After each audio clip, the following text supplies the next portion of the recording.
Welcome back. We now welcome to the show Ken Starr. He is a former independent counsel. Ken, it's great to see you.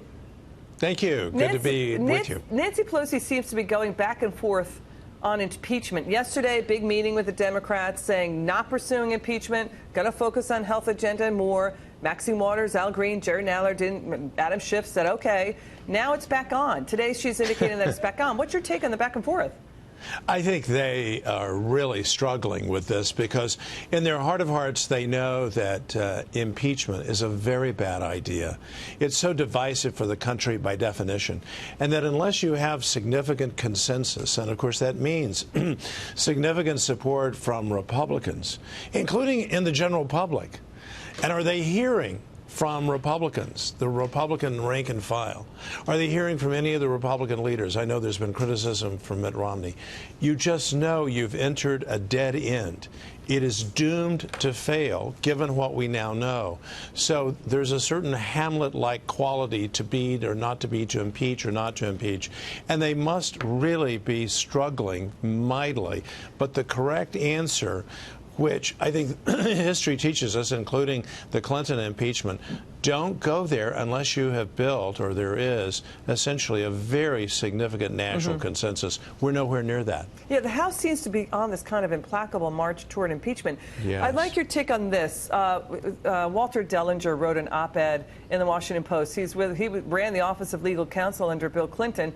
He is saying, quote, the Mueller report makes the unquestionable case that the president regularly and audaciously violated his oath. He's also saying that the House should see the entire unredacted Mueller report, and that the president has a burden to show where it was inaccurate and why he shouldn't be condemned and sanctioned. Your reaction to that? Well, that's one person's view, and I have great respect for Walter Dellinger.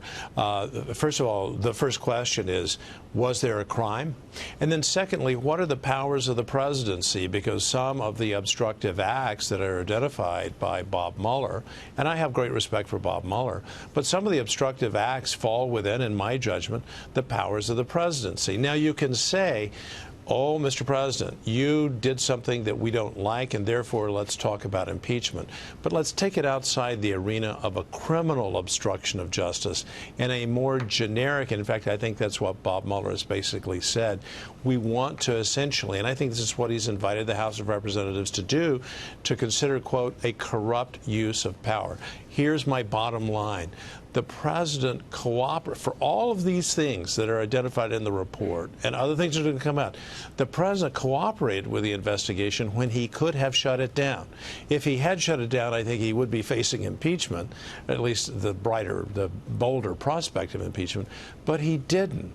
And he allowed, very quickly, he allowed his White House counsel to testify, to be interviewed for 30 hours without invoking executive privilege. That's extraordinary. That's extraordinary cooperation. Okay. Ken Starr, independent counsel, ran Whitewater, which I covered when I was back in my paper journalism days for a newspaper. Ken Starr, great to see you.